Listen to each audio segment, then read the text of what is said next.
Let's say you wake up one day and then you randomly decide, you know what, today I'm gonna learn how to play Go. You start learning about the pieces, you start learning about the game, the rules, and basically how you can win.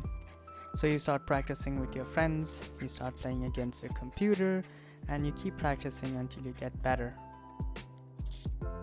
Now, let's say that you actually got really good at the game. You learned all the different strategies, such as the knight's approach, the one space jump, and so on. So now basically you have a compiled set of strategies that you can use to win any game. An average game of Go lasts for around 20 to 90 minutes. For you, let's say it takes 20 minutes. Let's try and do some math on this particular situation. Let's say you're so dedicated that you're going to play 20 hours per day. That gives us 20 times 60 minutes, and since each game is taking roughly 20 minutes, you have 60 games. So in 1 year, you would have played 21,900 games. In 10 years' time, 219,000 games. You have some wins, you have some losses, but overall you have an upward trajectory. But then a machine shows up. This machine is called AlphaGo 0. This machine basically does the same thing as you did. Practice. How many times does it practice? 4.9 million times. And it does that in just 3 days. For normal humans like you and I, it would take us 186 years to finish that same number of games. And in that time, it kind of rediscovers all the strategies that you just learned. The knight's approach, the one space jump, all those, and decides not to use them. Why? Because it found better strategies that we haven't discovered yet. That's where we humans lose against machines. A machine that's dedicated to a particular task can practice and learn 1,000 times faster than a human. It brings the question, how did we create such a thing? And the answer again is practice. Let's talk about how humans created such a compelling device. During the 1930s and 40s, AI was mostly popular in fiction. And then came this man. His name, Alan Turing. In 1950, Alan Turing said that if a machine is capable enough to trick another human being in thinking that the machine is a human, then the machine can be considered intelligent. In 1956, Dartmouth College organized a workshop, and this was when the term artificial intelligence was first coined. It is in this workshop where NLP and neural nets were first introduced as well. It was during this time when interest in AI just boomed suddenly. Unfortunately, it wasn't the time for AI yet. From 1960 to the late 1990s, the interest went down because AI could not live up to its promises. This created a winter time for AI. But then starting the 1990s, with research and more advancement in technology, AI started picking up interest again. Its most notable victory coming in 1997 when IBM's Deep Blue defeated Garry Kasparov, the world champion in chess at that time. It was a big deal at the time because this was the first time any machine had defeated a human in an intellectual activity. Since then, AI has only grown. The most recent of its achievement in beating humans coming in 2016 when AlphaGo, predecessor of the previously mentioned AlphaGo 0, defeated the world champion in Go, Lee Sedol, 4-1.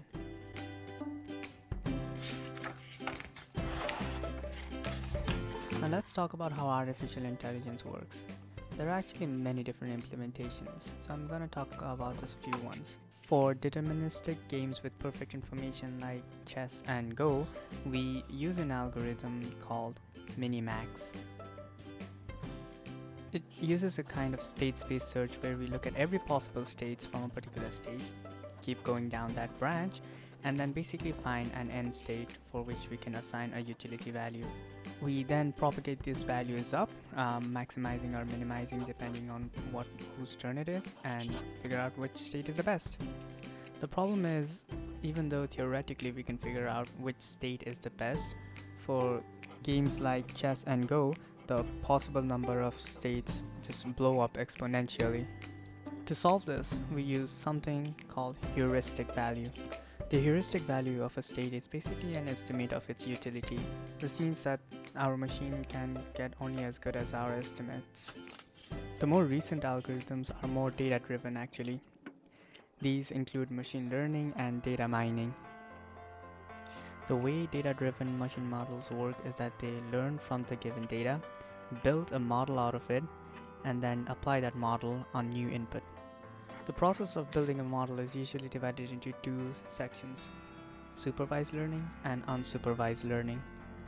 Supervised learning is when you know the outcome of the given training set, so you just learn from it and then figure out what are the properties that leads to a certain result. Whereas for unsupervised learning, you basically create your own path learning from the common properties that are there in the given data set, and for a new data set, you just choose which path to walk.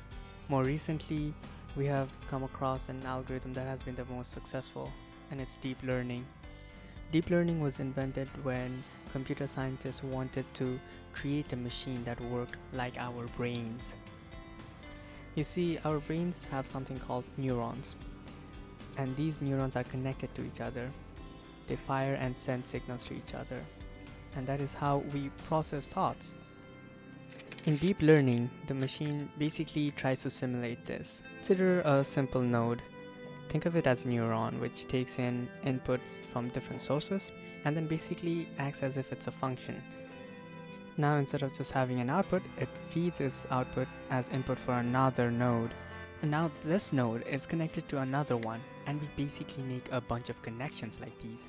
We have inputs that are being fed into neurons, simulated neurons, and they are connected to another layer. Let's call these hidden layers.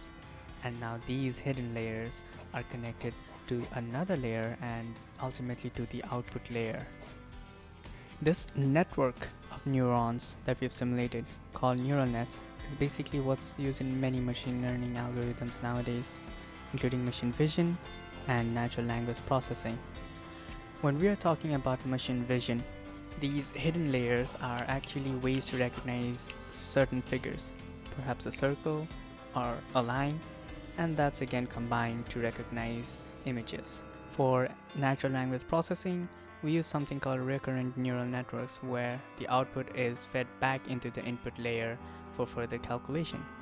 Most of the successful AI algorithms actually use certain combinations of these. For example, AlphaGo used a state space search similar to Minimax and then combined that with a neural net and then perhaps more algorithms. And it just continued practicing. Now this brings us to a very interesting topic, a topic of our future with AI.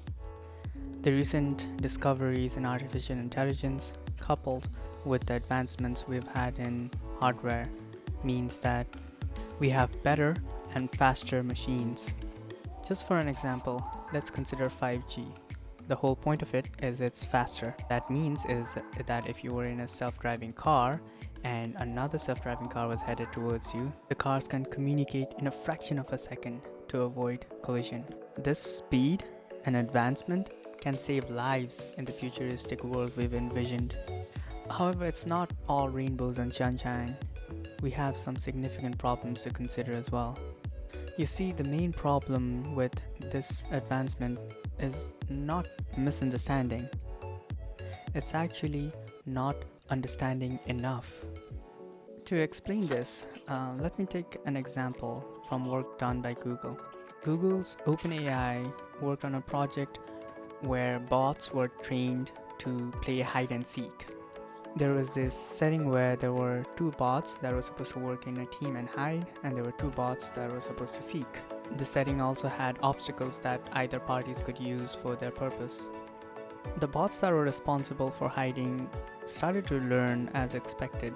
They were able to use the obstacles to block the doors, and the bots learned to collaborate. The seekers also started learning. They started using the obstacles to raise themselves and kind of like go over the wall to catch the bots that were hiding. But then something unexpected happened. The bots that were seeking found out that if the obstacle was moved to a certain part of the map, then it could just be thrown away. This prevented the hiding bots from ever using those obstacles to save themselves. Basically, the seekers were able to find a flaw and they were able to exploit it to their advantage. In another situation, the seekers were able to climb on top of obstacles and simultaneously move around in order to catch the bots that are hiding. This was again another flaw that the bots were able to recognize and exploit. This means that given a purpose, the machine will try and find the optimal solution no matter what. After understanding a certain set of rules, the machine more or less takes every other thing as a variable. There's actually this famous example which talks about a hypothetical machine whose only purpose is to make paper clips. With paper clips as its only goal, the machine does not fear taking in all the resources on Earth just to keep making more paper clips. Now you might argue that this might be an easy fix, if end of world, then just don't. But it's obviously not that easy. The problem is that the variables that I talked about earlier, in spite of being the ones who are coding up the machines and telling them what to do, we are not aware of these variables. We don't recognize that they can be manipulated or worse, exploited. This creates a serious issue where AI is somehow superior than us. Like the example of AlphaGo Zero, machines can learn, they can repeat, and they can practice more and practice faster than any human can.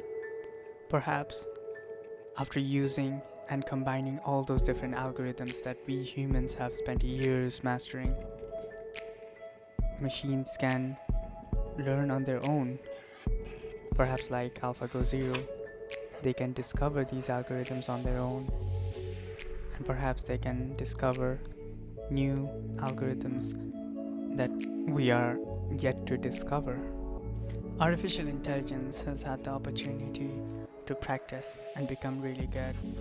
Perhaps in the future, it can actually practice and reach perfection.